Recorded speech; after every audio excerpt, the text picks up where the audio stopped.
Good afternoon. How's everybody? Good. I'm so pleased to see you all here today. Thank you for joining us here in the Muirfield room. We're also pleased if you're tuning in from your Channel 51 or from Waterford. Thanks again for joining us. I believe the fellow to my left needs no introduction because he did such a fantastic job when he was with us during Active Aging Week. But please join me in giving a warm welcome to Mr. Mark Camden. Thank you. Good afternoon.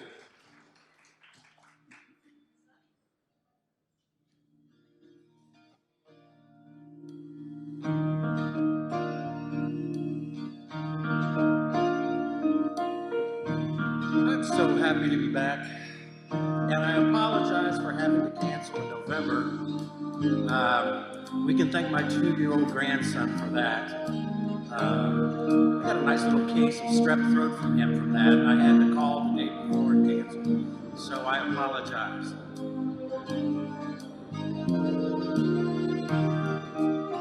Any better?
Thank you.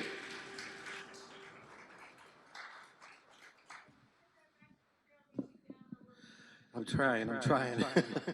I'm sorry if it's too loud. I couldn't hear myself on that one out of this ear, so I'll try. I'm sorry. That's my own number. All the music that you're going to hear today are songs. Let me get rid of the echo. All the songs you're going to hear today are songs that I have written myself, and for the exception of a couple of the guitar solos, I play all the instruments on the backtracks too. I make my own backtracks.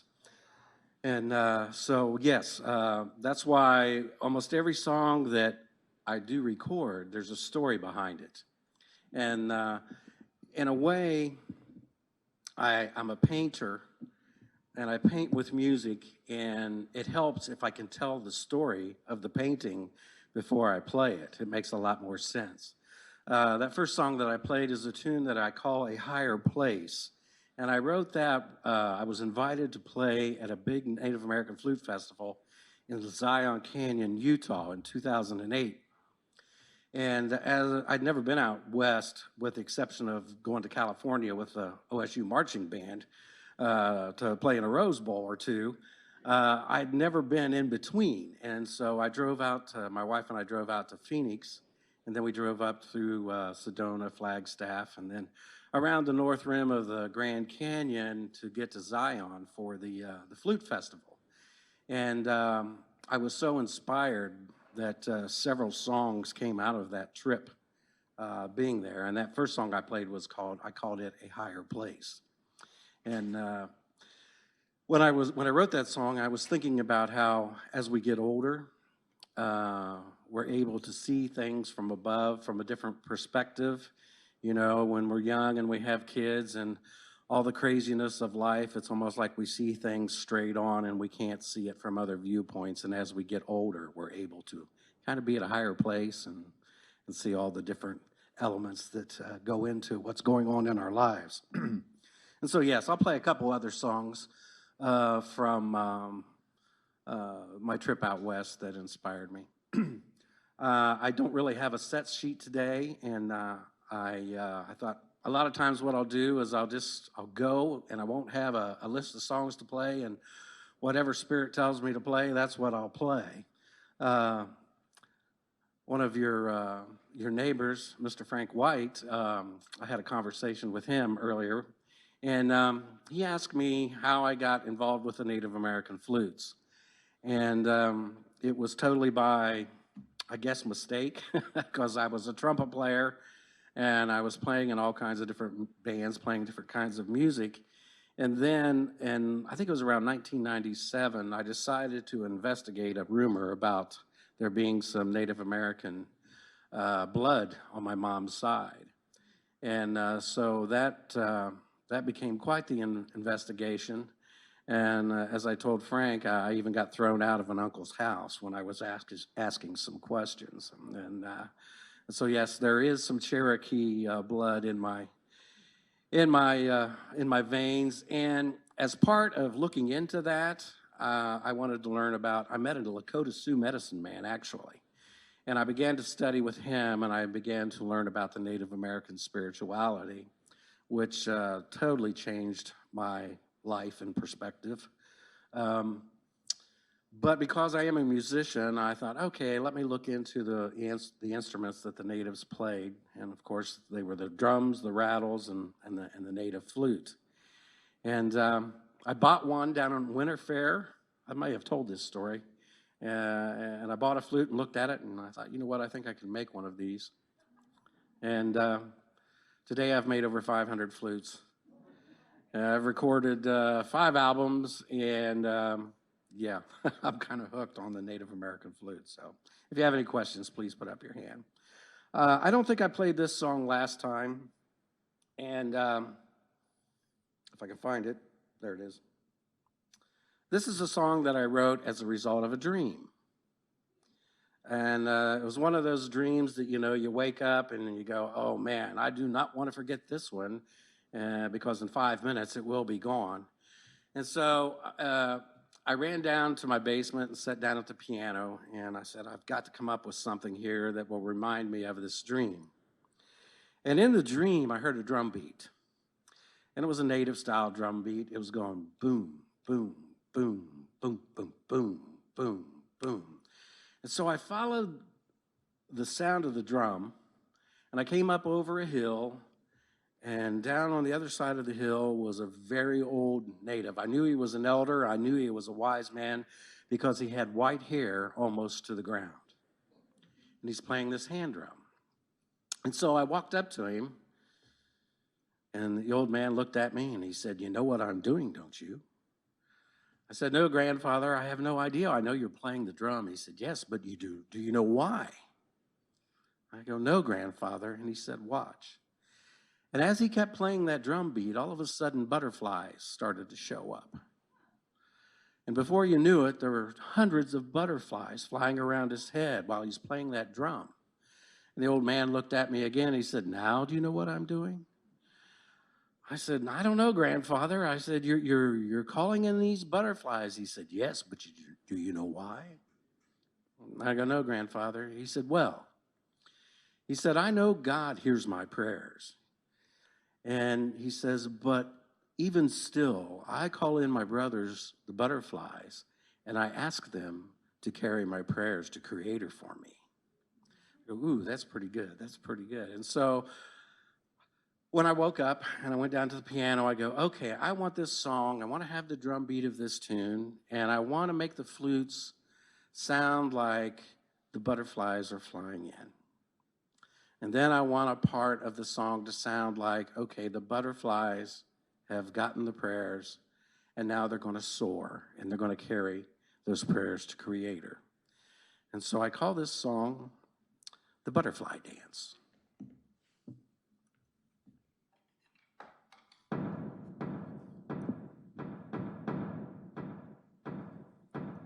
That's the drum beat.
So now, anytime I'm outside and I see a butterfly that comes close, I'll say, "Aho, my brother."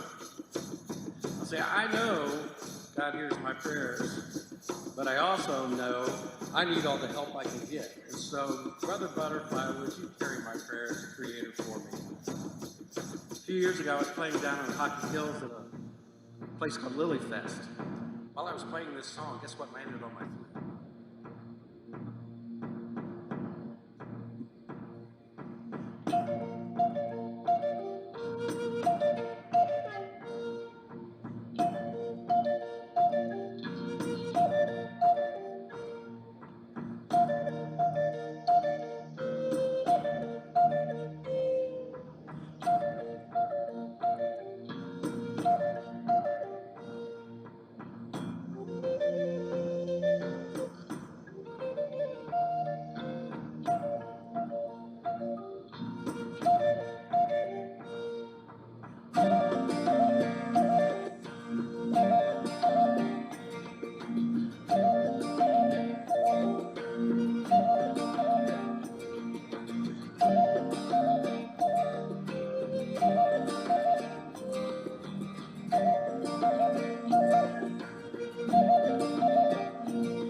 Butterfly dance.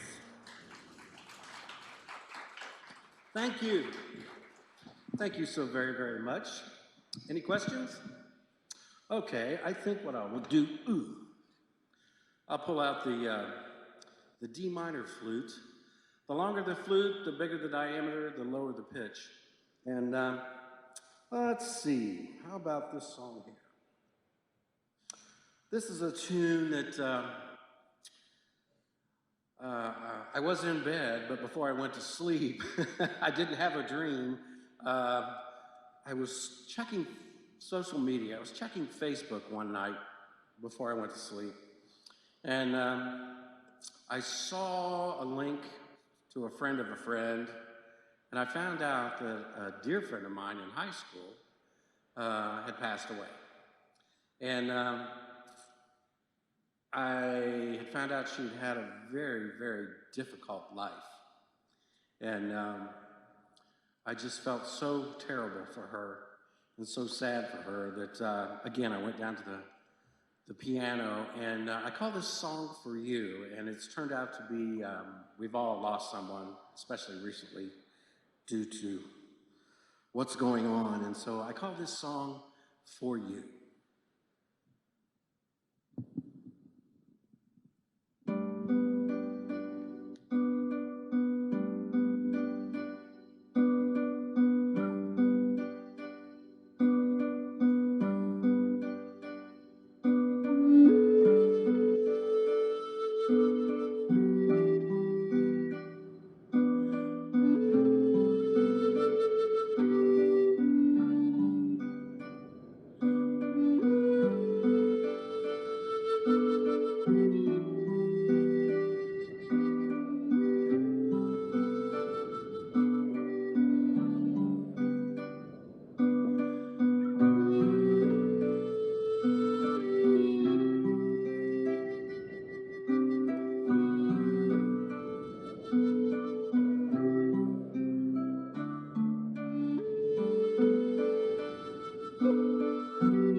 It's called For You. I guess I should change it also for them also. Okay, I'll pick up the tempo a little bit after that one. Let's see. How about... Did I play the song that I wrote about chickens last time? Okay. I grew up on a farm. And of course, we had chickens. Mostly we had dairy cows at first, and then we had beef cattle afterwards. But believe it or not, when I was 6 years old, my dad had me on a tractor. When I was 8 years old, I was raking hay with that tractor. And when I was 12 years old, I was hauling wagon loads of beans 3 miles into town to the grain mill. And I wouldn't let somebody that I knew walk on that road right now. You know, it's really changed. But so I have deep roots in the farm, but I have some traumatic roots in the farm also. We had two types of chickens. We had the laying hens in the hen house. And then we had the free-range chickens, the ones that just could run around, and if they felt like it, they would plop out an egg, and there you go. One of the most traumatic times in my life was the first time I saw my dad catch one of those free-range chickens, grab it by the neck, and then start doing this to it. And the neck came off, the head came off, and the chicken was still running around, you know, and yeah, so I see a specialist about that sometimes these days. No, not really. But one day I was thinking about those crazy free-range chickens and how, you know, they'll scratch the ground and they'll peck away, and then they'll run over here and they'll scratch the ground and they'll peck away. And I don't know, somehow or other, this melody came into my head, and so I wrote this song, and I call it the Chicken Scratch. And the Chicken Scratch dance, and I do, at least before COVID, I used to do a lot of elementary school programs. And there's this one school in Cincinnati that I would go to, and I would do, I think it was 9 programs in one day. There'd be like, 20 minutes, kids would come in, they would switch classes. And so I started playing this song, And the kids started dancing, and they must have started talking about it at lunch hour, because in the afternoon they were doing this, then they were doing this, and they were doing all kinds of different steps to my song. And I thought, man, oh man, I hope this song gets as popular as the real chicken dance that we would all do at the weddings. I thought I'll be a millionaire. But so yeah, I call this the chicken scratch dance. And kind of think of a chicken running free on the ground when you listen to this.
The chicken scratch.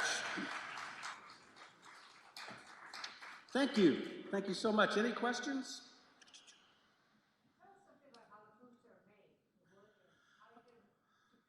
Okay, it's kind of like Forrest Gump's box of chocolates. You work for 3 days and then you find out what you get. It takes 3 days to make them. Typically, I make them out of soft woods. Traditionally, they were made out of soft woods for a couple reasons. There was a lot of it. There was a lot of cedar. And also, the softer woods are easier to carve. You want to make a flute out of a soft wood. If you make it out of a hardwood, the tone will be too bright. I've made a couple out of oak by special request, and they were just terrible. They played well, but the quality or the color, I call it the color of the sound, was just too bright. And so, yes, a native would take a tree branch and he would split it in half, and then with his tools, he would gouge out half of that branch. They're made in 2 pieces, actually. And then he would take the other side of the branch and he would carve it out. And then he would use pine sap as a glue, and he would glue the 2 halves together. And then usually, to tune them, he would maybe start with a stone, with like an arrow point, start a pilot hole, and then he would burn through the flute to get a finger hole. And his idea of tuning, there was no such thing as the Western musical scale to him. And so some of the very old flutes, and there still are some around, the tunings are really odd. I have one flute that's about 175 years old that was gifted to me by an Anishinaabe flute builder. Hollis Little Creek was his name. And that flute isn't tuned real well to my ear, but to him, I'm sure it was fine. To the native, whatever note that came out to be, that was a gift from Creator, and he was probably very pleased with that. And so things got difficult when we go and try to take an ancient instrument into our mind of what a musical scale should be. They're kind of hard to tune. A lot of flute builders do not pay a whole lot of attention to their tunings. They'll get them close, but not quite on. And that's one thing, because I am a musician, it would drive me crazy if a flute was just a little bit out of tune. And so I take great pains to tune my flutes to the concert pitch. All the flutes are in a pentatonic, most all of them are in the pentatonic minor mode. You can tune them in the major modes, but yeah. That answer your question, sweetie? Yes? Are those basically 1 octave? Yes, good question. Yes, these are basically 1 octave. Now what I've done, traditionally the native flute only had 5 holes, okay? And so, thinking we're real smart and everything, modern white people decided to put another hole in there and get an extra note out of it. And so we call the 6-hole flute a contemporary flute. I can get an octave plus a couple extra notes. I do some alternative tunings that between air pressure and finger work, I can get a couple extra notes. But yeah, they're very limited. That's the trouble for somebody who's used to playing a modern instrument. You're used to being able to play sharps and flats. It's kind of hard to do on a native flute, and that's why I have so many different flutes. They're in different keys, so that I can get the range sometimes of notes that I hear in my head. At first it drove me crazy, because I would go to write a tune, and I couldn't find the note on the flute. But I've done it for so long now that I hum in the minor mode. And there's also one thing about that minor mode. It's very, very old. Most of the very earliest church music is in that minor mode. It's so old that some musicologists even think that the minor mode is encoded in our DNA. Kind of some interesting stuff. Yes, good question. Thank you, sir. Any other questions? All right. Okay, I played this song. I know I played this song last time, but it is my most requested tune.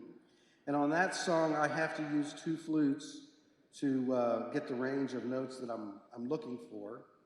And I'm looking for the song. You are Huh, where'd it go?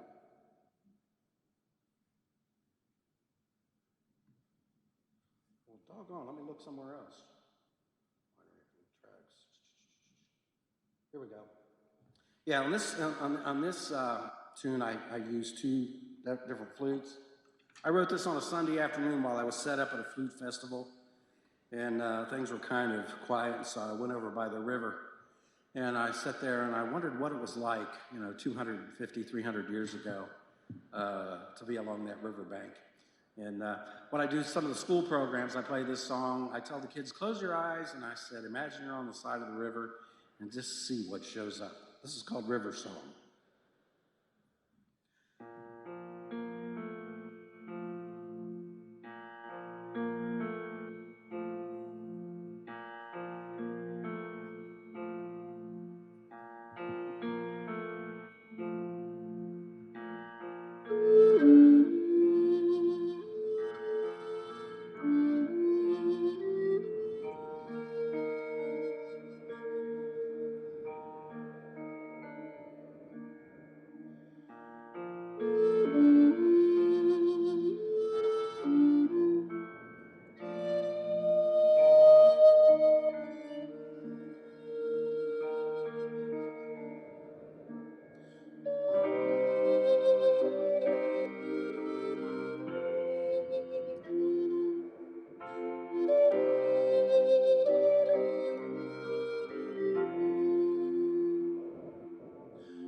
River Song.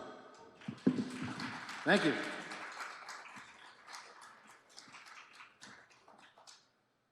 Thank you so much.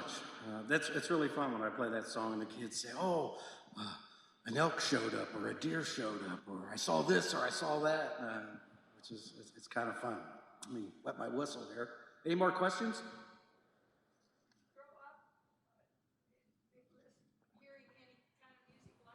Yes. Yes, as a matter of fact, I played with my Indian spirit guide.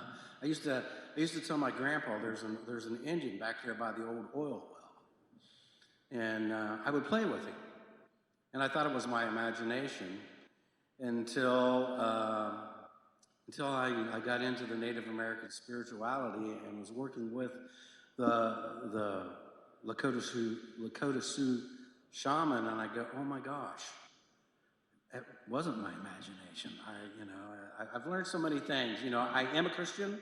I was brought up in a very strict Catholic family, and then I got involved with the Lutheran Church. And so many people over the years, when they learned that I was into the Native spirituality, they go, oh, I don't know about that.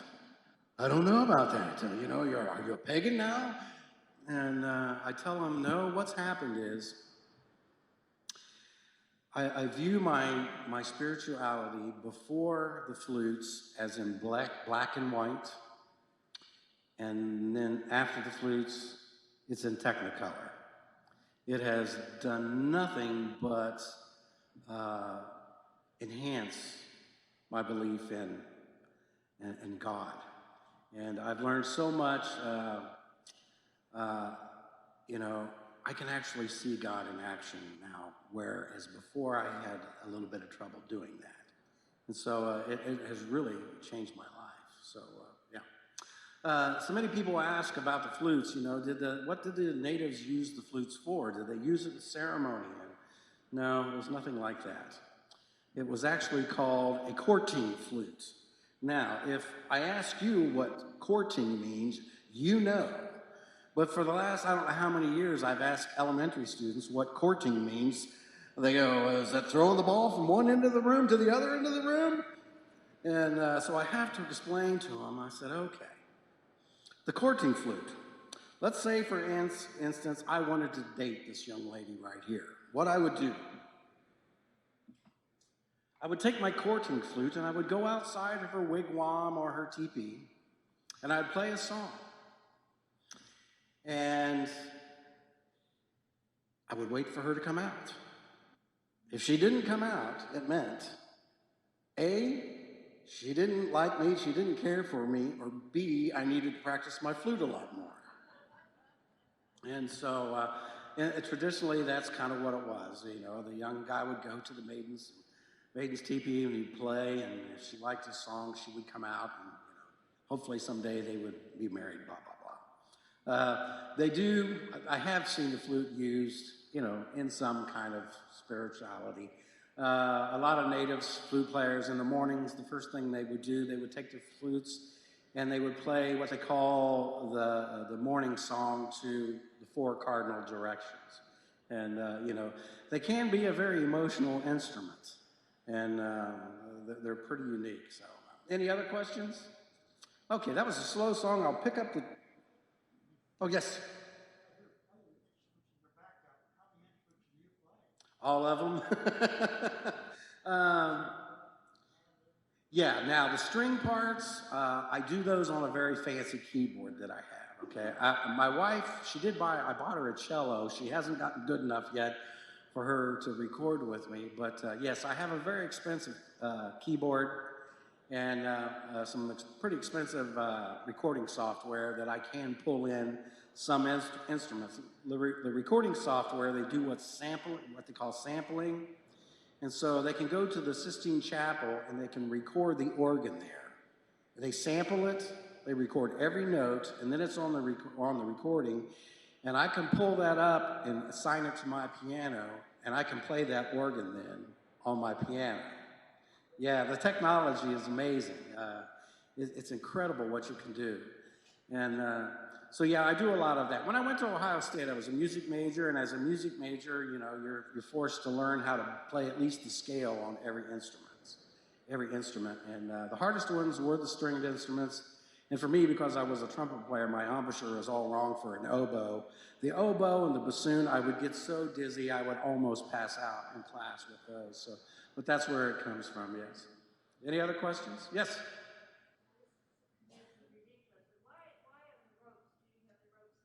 Oh, that's not ridiculous at all.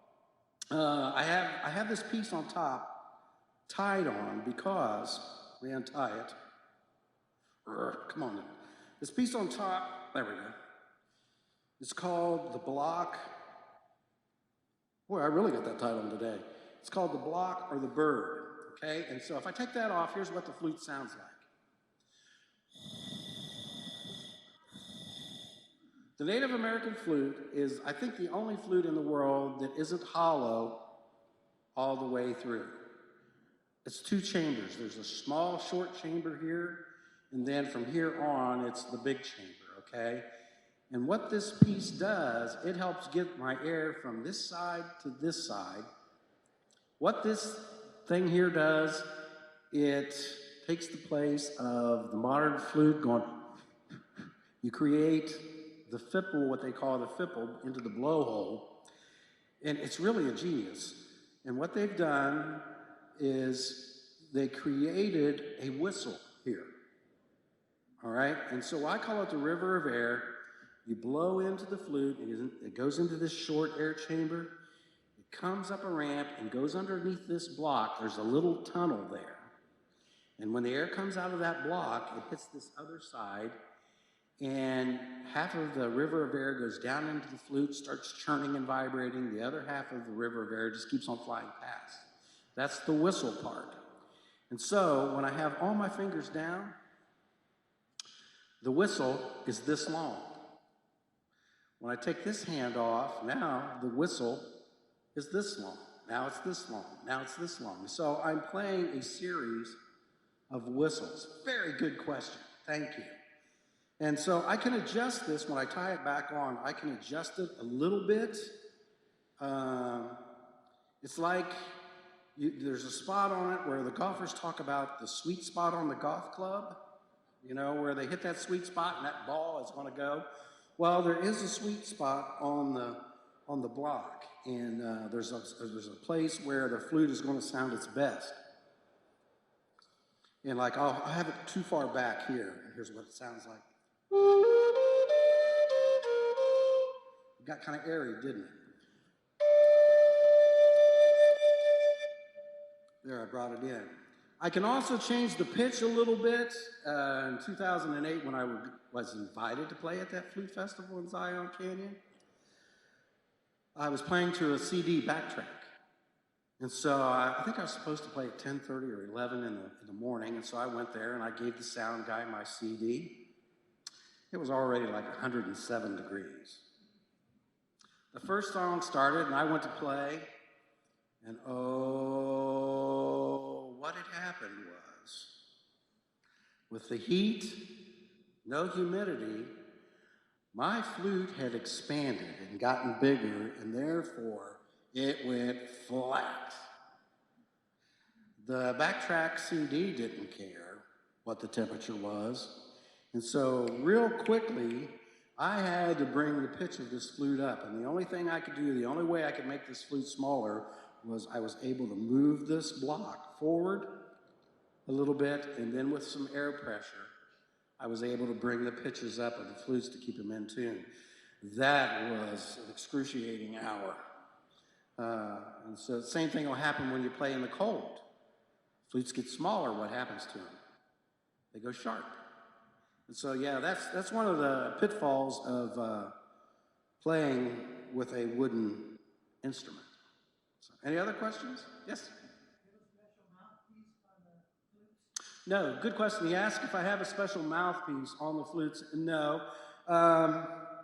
Actually, I could cut it off and just play into like a hollow end like that. It does not matter because all the air has to go up the ramp and go underneath this piece here. Now there are some different design native flutes, like in Peru and in South America, you know, the pan flutes where they'll play the flutes like this, like blowing into a pop bottle. I've made a few of those flutes, and I can't play them very well because of my embouchure. I get dizzy again. But yeah, actually, I can play this flute without even putting my mouth to it.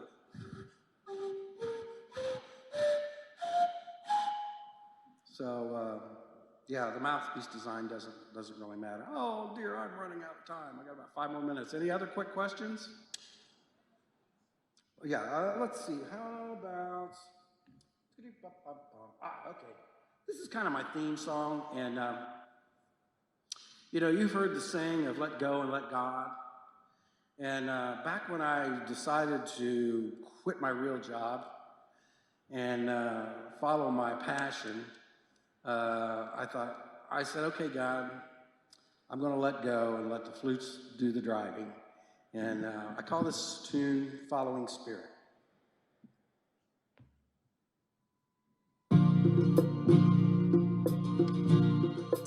I did bring CDs this time, in case you're interested.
Thank you so much. Thank you. My friends, let's hear it one more time for Mark Camden. Thank you, Mark, for joining us. Thank you all for joining us. Have a wonderful afternoon.